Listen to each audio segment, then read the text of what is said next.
Hello everyone, welcome back once again to the world of EnglishExams.com, and in this video we are going to understand how to write a very good structure for the line graph. So let's understand the various details that you need to know for writing the line graph and what exactly are the points to remember while writing this.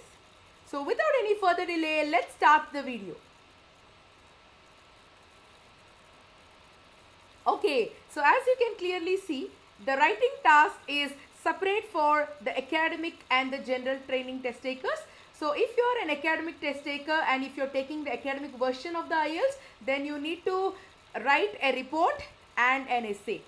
Report would be the academic task 1, whereas the essay would be the academic task 2. Similarly, if you are a general training test taker, you have to finish 2 tasks, but the first task is called a letter and the second task is the essay. Attempting both these tasks is mandatory in order to get a high score and in order to fulfill the requirements of the writing test.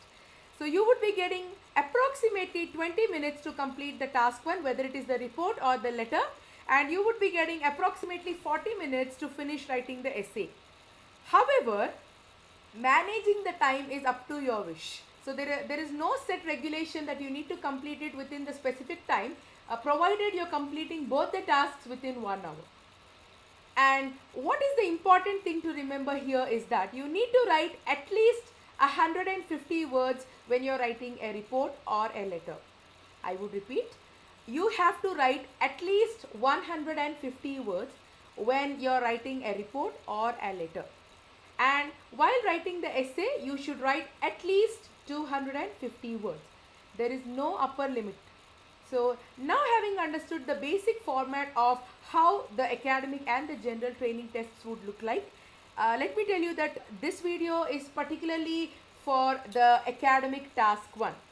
I'm going to focus on one of the important types of reports that you have to practice, and that is called line graph. So, but before that, let's understand how many types of reports are there in general in the Ielts academic writing task 1. So as it clearly shows on the screen, there are various types of reports that you have to prepare, and my advice would be that you have to prepare at least 10 questions for each of these reports in order to be clear about how to write it as and when you have the visual data available. So the various types of reports that we have are bar charts, pie charts, line graph that we are going to cover in this video. Then there is table, map, process or flow chart, then life cycle and combinations. So these are the various types of questions that you need to prepare, and as I told you, make sure that you are understanding the structure very well and you are practicing a minimum of 10 questions for each of these reports. And you may also leave your comments in the comment section below if you wish me to check and give you the feedback. So don't forget to subscribe to our channel if you wish to know the latest updates from our channel. And now let's understand what a line graph is and what are the things that you have to note while understanding and attempting the question pertaining to line graphs. So as this slide clearly shows you, a line graph would look something like this. This is what you're going to see in the main exam. And if at all this is given, understand that along the x-axis, you would be given certain categories like June, July, August. In this case I have given that, and I have left the last category as category 4, like, which means several categories can be given like this. So along the x-axis we can also see that there are something called legends, and we can see that there are 3 things that are described in the line graphs. One is apples, second one is mangoes, and third is oranges in this case. So these are what the 3 lines would represent.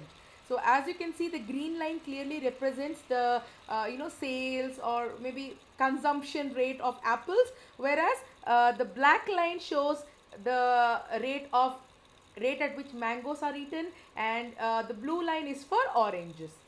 And along the y-axis or the vertical axis, you can see the percentages or numbers or whatever it is represented in the form of figures as 0 to 6.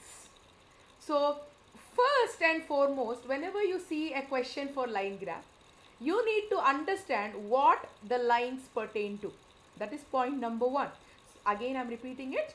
First and foremost, you need to understand what the lines represent, what each of the lines in a line graph are representing. So this is the first thing that you need to note. And the second thing, what is given along the x-axis and what is given along the y-axis should be noted. Let me tell you the reason for this. Most probably, especially along the y-axis, you would be seeing figures not in single digits, but they would be given in, let's say, dollars or maybe millions or meters or kilograms or something like that. If at all you are unable to catch the units properly and interpret it, then it would be a major mistake, because as you can understand, for example, let's say along the y-axis we have figures which are represented in kilograms, kgs, and while writing the explanation, let's say we have accidentally missed looking at that and we are just writing it as 3 grams. So as you can understand, 3 grams and 3 kilograms are not the same. So it is called misinterpretation of the graph, which would be a major mistake, and you would be losing marks for this and your band score will definitely go down. So the second thing to remember after noting the lines is what is given along the x-axis and what is given along the y-axis. Never skip writing this in the introduction. You have to write what is given along the x-axis and what is given along the y-axis. Of course, you need to paraphrase the given question, given title. That is going to give you the entire information. Anyway, we are going to look at a detailed structure and paragraph wise in this video. So, do stay tuned and check the video till the end. Now, having understood the basic points, I would also go ahead and give you some very important points that you have to bear in mind while writing the line graph. So first things first, summarize the main points. This is a very important point. You are not supposed to be explaining everything in detail. A quick and short summary is what is required. So all you are supposed to do is summarize the key points or the main points. Please don't go into the details of each and every single point. That would not only be time consuming, but also it would be a waste of time, and it would be giving extra information and additional details to the reader, which is not at all required. Then the second point is you need to interpret the data correctly. Unless and until you do this, then it's very difficult to write the line graph. So you need to interpret. That means you need to understand and you need to note the key details. So until and unless you do that, you will not be able to write a good line graph. Then the third point is avoid describing everything. This is a very important thing. Some of the students have a query that there are lots of information, there are lots of data which is given on the graph, and which ones to select and which ones to eliminate. So let me answer this point clearly. When you look at the line graph, all you need to do is to highlight the significant fluctuations. That is, where is the rate increasing? Where is the graph showing a decrease? Where is it showing a steady point? And where are the fluctuations more? So these are some of the points that you have to describe, and not every single fluctuation or every single detail is required. Then the significant points, as I told you, should be explained in a very clear way. Otherwise, you would be missing for task achievement, which is one of the 4 factors that would decide your score. Then use collocations. Very important point, guys. You need to be using collocations. Collocations are words that are naturally used together. For example, if you want to represent that there is a growth which is seen, instead of just writing the word growth, you are going to give some additional details such as rapid growth, steady growth, gradual increase. So such words which are often used in combination with each other are called collocations. So it is very important for us to use collocations while describing the patterns in an academic task 1. Then how do you write the introduction? You start it by paraphrasing the given question prompt. So all you need to do is paraphrase the given prompt. That is, rewrite the given prompt in your own words without changing the meaning. Then while you do so, Avoid repeating the same words as given in the question. This is a very important point. Often we see that test takers would be writing the same question prompt as it is and by modifying it slightly. That is not paraphrasing. When you paraphrase, you need to show a variation in the sentence structure without differing in the meaning. So then the last point that you need to remember is not to write your opinion. Never give your opinion in any of the academic task 1. No report is asking for your opinion, so you should not give it. So make sure that you are refraining from doing so, and hence you have to understand these points before starting to write the line graph. I hope it is clear. If you wish to read this once again, or you require some more time to note the points that I have given, you may pause this video and make a note of it. Having understood the main points, let's look at the structure. Basically, for any report, this is what is the structure that needs to be followed. We should first start by writing the introduction. Then there is something called an overview, which is very, very important. Then you need to write the body paragraphs. The number of body paragraphs can be 1 or 2 or 3, depending on what sort of graph we get and what sort of question we get, and how many ideas that we need to represent in the paper. So depending on that, we can vary the number of body paragraphs. If you remember, if you note it clearly, I haven't mentioned that you need to write the conclusion, because writing the conclusion is not mandatory in the academic task 1, because you are going to summarize the points anyway in the overview paragraph. Hence you don't need to essentially write the conclusions. But there is there is no hard and fast rule that you should not write it. You can go ahead and write, but make sure that you are not repeating the same words and the same ideas. Now, having understood the overall structure, I would also want to teach you how to write the report sentence by sentence, and for that, this is the strategy that I would follow.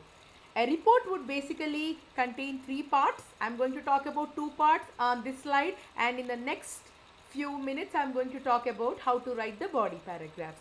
So as we discussed, there are 3 parts in the report: introduction, overview and body paragraphs. So in the introduction, they can be either 1 or 2 sentences. Once again, I repeat, in the introduction, you can write 1 or 2 sentences. Now, what are those sentences? You should directly start by paraphrasing the given question.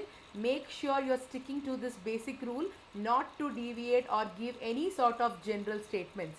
So you're going to paraphrase the given question, and as I was mentioning earlier, if there are any units, then you need to mention the units. So this is what is the introduction. And now let's proceed to the overview. So the overview is the very important paragraph in the report, and the very important point to remember here is that you're not supposed to be writing any sorts of numerical information, such as what is given along the y-axis. So please understand that the overview is just talking about what is the immediate idea that you get as and when you look at a graph. So what is the idea that you get when you look at the graph immediately? That is what is the overview. And please do not write any numbers here, excepting if they are given along the x-axis. Yes, you need to do that. But whatever information is given along the y-axis, please do not write it in the overview. And basically, I would say that you need to include 3 essential details in the overview paragraph. The first one is the highest value or the highest point. Then the next one is the lowest point or the lowest value. Then if there are any very significant fluctuations, you need to represent that. So highest point, lowest point and fluctuations are the 3 things that you need to represent in the overview paragraph. Then proceeding to what to write in the body paragraphs. You can structure the body paragraphs in 2 ways, guys. The first method is similarities versus differences. So in one body paragraph, you can highlight the similarities, and in the second body paragraph, you can highlight the differences. Or you can also write in this form as variable unit number 1 and variable unit number 2. These are nothing but if let's say you are able to see 2 different countries for which the data is given. So you can directly describe the data for one country in one body paragraph, and in the second body paragraph you're going to write the data pertaining to the second country. So this is what is called variable unit 1 and variable unit 2. So once again, let me recapitulate. The introduction should contain 2 sentences, paraphrase and units. Or you may sum it up and write it as one sentence. Then in the overview, you have to highlight 3 details: highest point, lowest point, and if any fluctuations are there, you need to mention that. And in the body paragraph, you can write it in 2 ways: similarities versus differences, or variable unit number 1 versus variable unit number 2. So having understood all these details, why don't we take up a sample line graph question and answer it? So are you ready, guys? Okay. Now this is how the line graph looks like, and this is taken from the Cambridge past papers, and I want to show you how do we interpret this line graph. So first things first, what did I tell you? I told you to read the given topic sentence. So what is the topic sentence? The graph below shows the unemployment rates in the US and Japan between March 1993 and March 1999. There is a small point that you need to note. If you see the question, it is given as the graph below. But are we going to draw any graphs in the answer sheet? No, right? So hence, avoid this word called below. So just strike it off. Now read the question. The given chart or the graph shows the unemployment rates in the US and Japan between March 1993 and March 1999. So this is the question, and what can we see along the x-axis? Along the x-axis we can see the year periods from March 93 to March 99. And along the y-axis, what is the percentage of the workforce? Percentage of the workforce from 2% to 7.5%.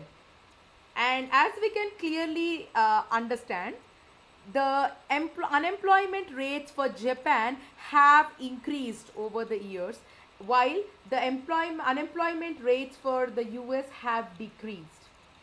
And the third important point to note is the tense. If you are writing the report in the inappropriate tense, then you would definitely be given a low score. Here, the year periods are from 1993 to 1999, isn't it? So the whole report has to be in the past tense only. So make sure that you follow that. So having understood this, these are 2 contrasting lines which are seen for the US and Japan. So now let's see how to write this, and I'm going to take you through a perfect structure with the introduction, overview and the body paragraphs. So, and in the body paragraphs, since 2 countries are given and 2 contrasting lines are seen, the basic structure what I would like to follow is variable unit 1 and variable unit 2. So in one body paragraph I'm going to describe about the trend that is followed by the US, and the second paragraph would talk about the trend that is followed in Japan. So now let's see how to write it. This is how the academic line graph would look like. The response would look like this. So in the introduction, I told you that you have to paraphrase the given question. So the given line graph. So let's look at the question. The graph below. So the same phrase I have represented it as the given line graph. The next phrase is shows. Here I have given it as depicts.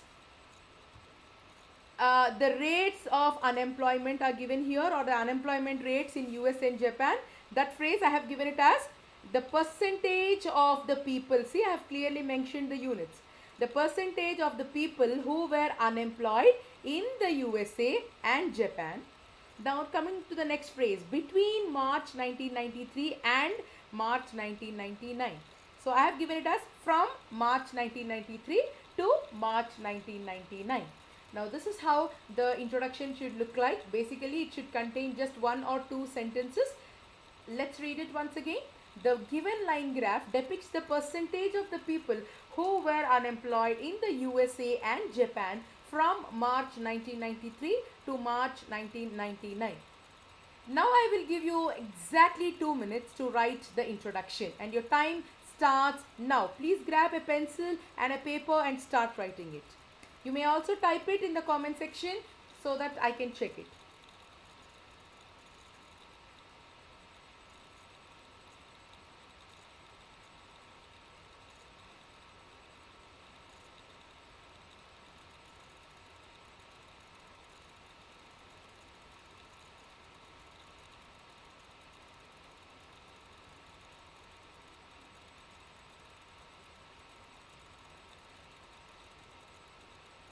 So 1 minute up.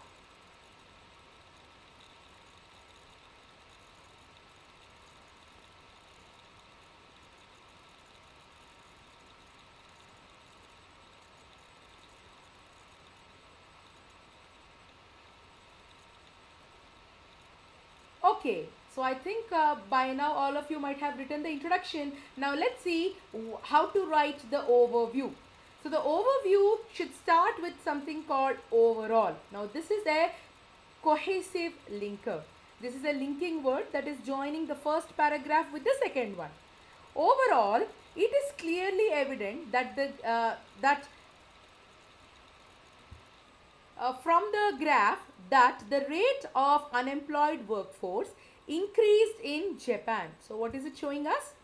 Yes, definitely the rates of unemployment increased in Japan. While, so the word while indicates that we are now going to talk about an opposite trend.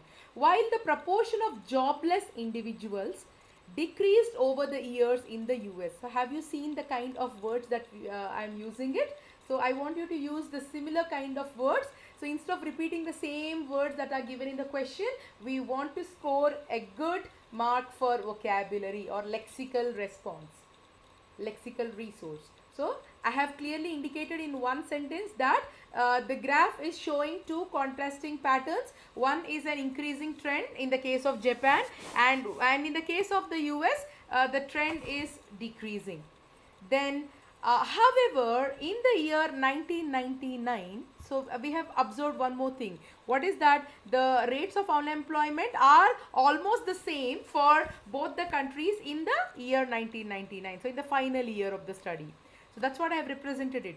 So in the year 1999, both the countries' unemployment rates were at the same level. So as you can see, I have indicated that it is in the past tense, because the study started in the year 93 and it has ended in the year 99. Hence, as I told you, you have to structure the line graph in the past tense itself. Now, so this is how the overview should look like. You need to mention what has happened significantly, and as you see, I did not represent any figures here, any numbers or any statistics. So I will give you 3 minutes of time to go ahead and write this. You may start now.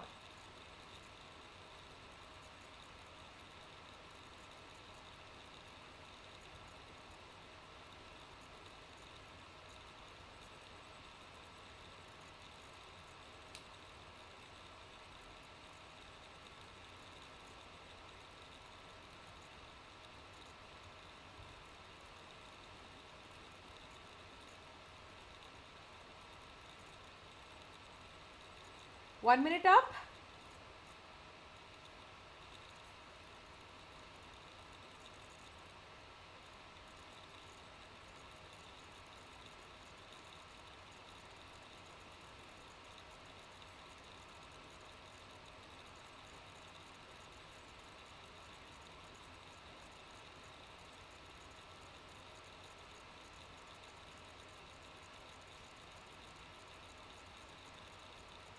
Two minutes up.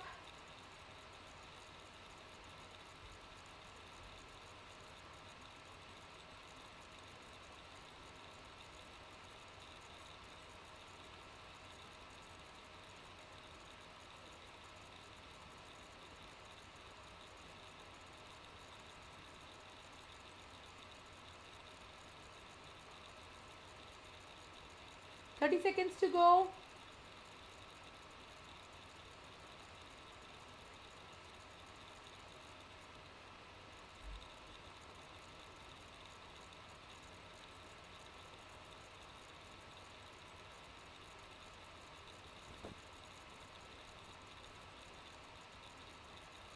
Okay, so now having written the overview, it is very easy to write the body paragraph.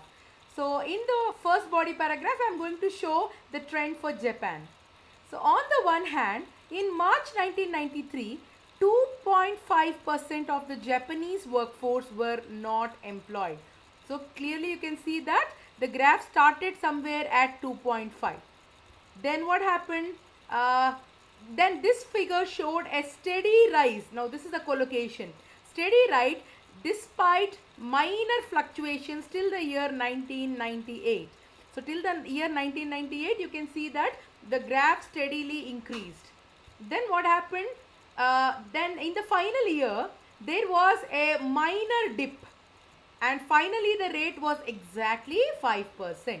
So the graph shows that in the year 1999, the proportion of unemployed individuals in Japan were at 5%.